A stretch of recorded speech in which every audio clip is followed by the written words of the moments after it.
नमस्कार, मैं doctor PM Tripathi, director वैद ICS Lucknow. आज आपसे बात करूंगा एक बहुत ही महत्वपूर्ण और संवेदनशील सामाजिक विषय पर, जिसे आमतौर पर हम मैरिटल रेप के नाम से जानते हैं। ये एक ऐसा विषय है जिस पर हम आमतौर पर बातचीत करने में बहुत असहज महसूस करते हैं, लेकिन हाल में 7 अक्टूबर 2024 को अमर उजाला, जो एक दैनिक समाचार पत्र है, उसमें श्री विराग गुप्ता, जो सुप्रीम कोर्ट के एक अच्छे नामी गिरामी लॉयर हैं, वकील हैं, उन्होंने अपना एक बड़ा ही बेहतरीन लेख लिखा है जो प्रकाशित हुआ है 7 अक्टूबर 2024 को। और मैंने उस लेख को पढ़ा और उसके बाद मुझे लगा कि सिविल सर्विसेज में, सोशल इश्यूज में और एसए के पेपर में, मेन एग्जाम के जनरल स्टडीज में ये कहीं ना कहीं महत्वपूर्ण विषय है। और साथ ही हमारी जो न्यायिक सेवा की तैयारी करने वाले विद्यार्थी हैं, जो जुडिशियल सर्विसेज की एग्जाम की तैयारी कर रहे हैं, उनके लिए भी ये मैरिटल रेप एक इम्पॉर्टेंट सब्जेक्ट है। जो लोग आमतौर पर एक अवेयर सिटीजन हैं, जागरूक नागरिक हैं, जो तमाम सामाजिक मुद्दों पर अपनी सक्रिय राय रखना चाहते हैं, बनाना चाहते हैं, उन विषयों को जानना चाहते हैं, उनके लिए भी मैरिटल रेप या विवाह दुष्कर्म या वैवाहिक बलात्कार, उस संबंध में जानने की उनकी इच्छा या जिज्ञासा हो तो ये जानना जरूरी होता है कि ये विषय क्या है।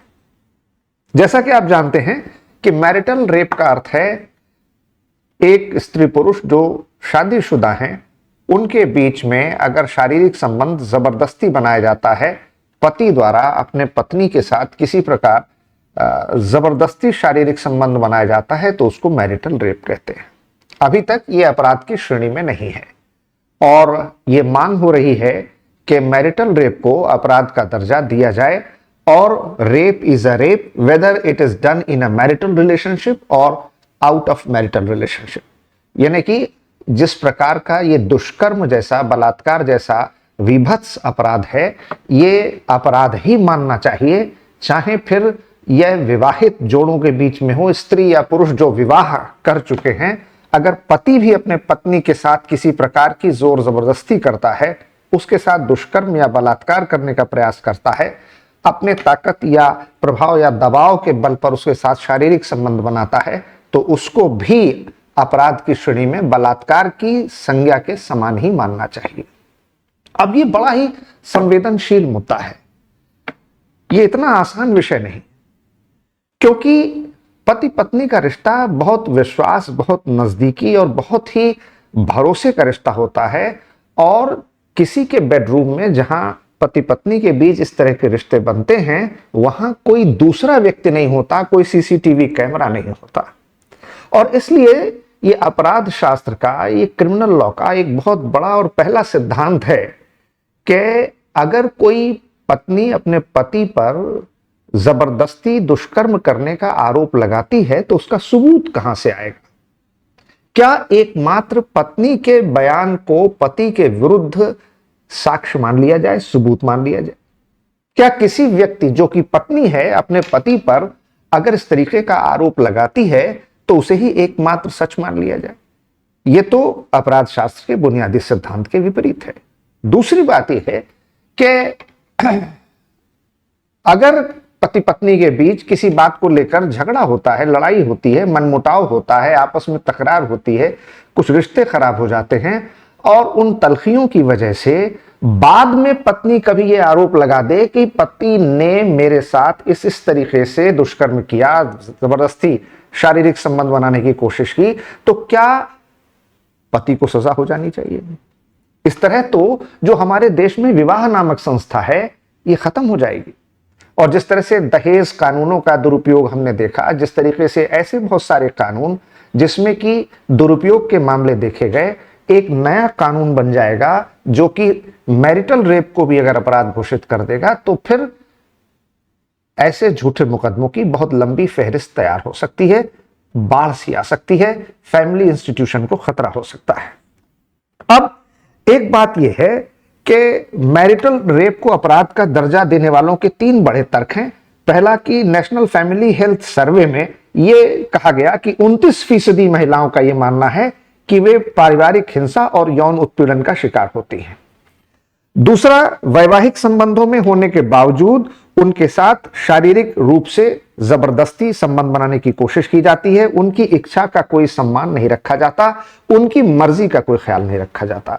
एक और बात, जो नया कानून भारतीय न्याय संहिता BNS आई है, उसकी धारा 63 में, सेक्शन 63 में यह कहा गया है कि अगर महिलाओं के विरुद्ध आप वैवाहिक दुष्कर्म को अपराध की श्रेणी से बाहर रखा जाएगा तो इस संविधान के अनुच्छेद 14 और 15 का उल्लंघन है। आर्टिकल 14 एंड 15 का वायलेशन है।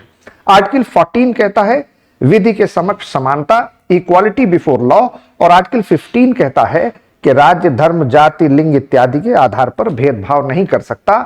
State can not discriminate on the basis of various factors including sex. और इस तरह से कि किसी भी पुरुष को जबरदस्ती किसी भी महिला के साथ शारीरिक संबंध बनाने का अधिकार न है, न दिया जा सकता है। यह स्त्री के अपने प्राकृतिक अधिकार, अपने शरीर पर अधिकार का, उसकी मानवोचित सत्ता का उल्लंघन है। और ये तीनों बातें अपनी जगह सही हैं। और इसलिए दुनिया के कई देशों में मैरिटल रेप को अपराध की श्रेणी में रखा भी गया है। मिसाल के तौर पर अमेरिका, ऑस्ट्रेलिया, कनाडा, इंग्लैंड और साउथ अफ्रीका, इन देशों में मैरिटल रेप को, विवाह दुष्कर्म को अपराध की श्रेणी में रखा गया है।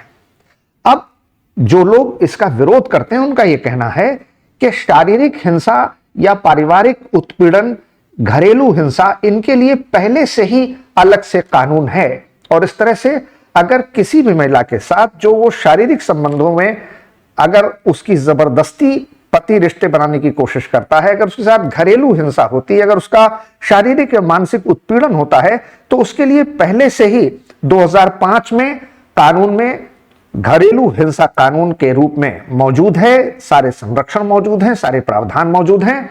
और जो डोमेस्टिक वायलेंस एक्ट है उसमें सेक्सुअल ऑफेंस भी, यानी शारीरिक हिंसा भी शामिल है।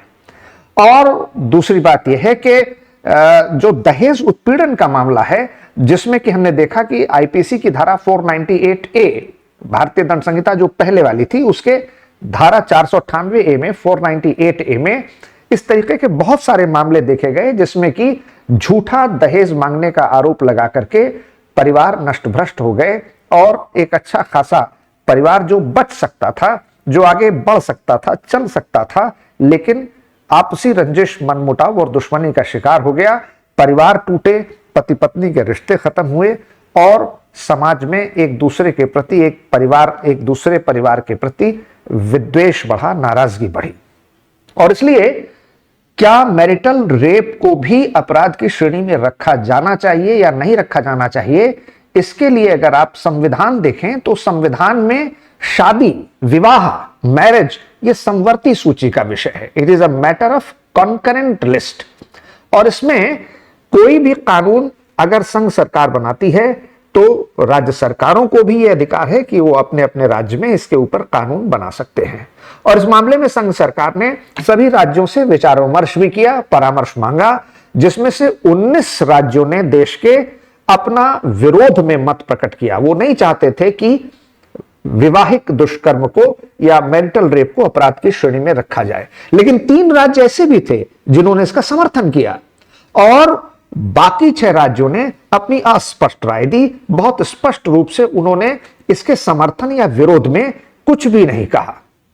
अब जहां तक सुप्रीम कोर्ट की बात है तो सुप्रीम कोर्ट ने अभी हाल के दिनों में सेम सेक्स रिलेशनशिप को मान्यता दी है।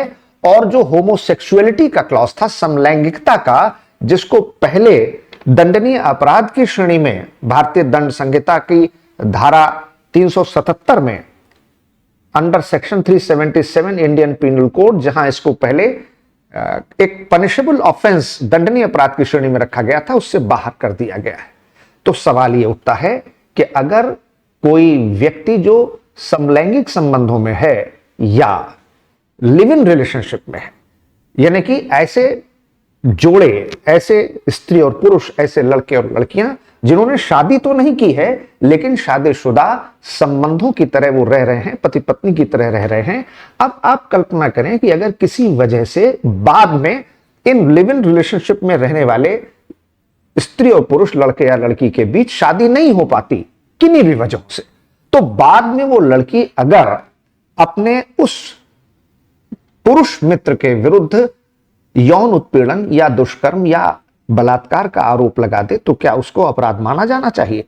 ऐसे बड़े सवाल हैं।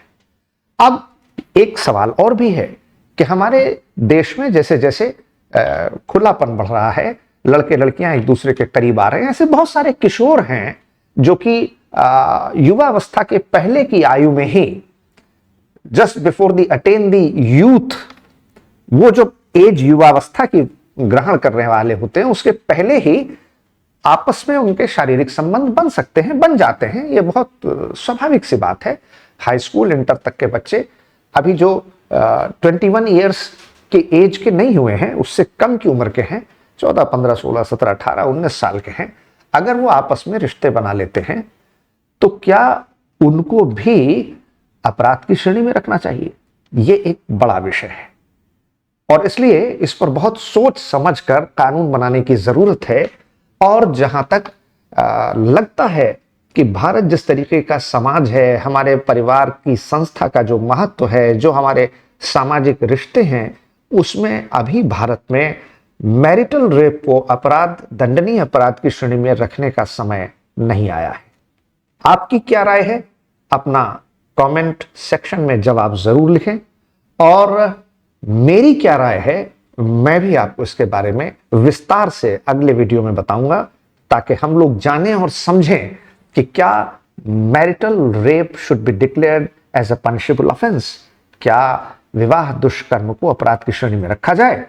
तो आपके सलाह, आपके सुझाव, आपकी टिप्पणी, उसका बहुत स्वागत है।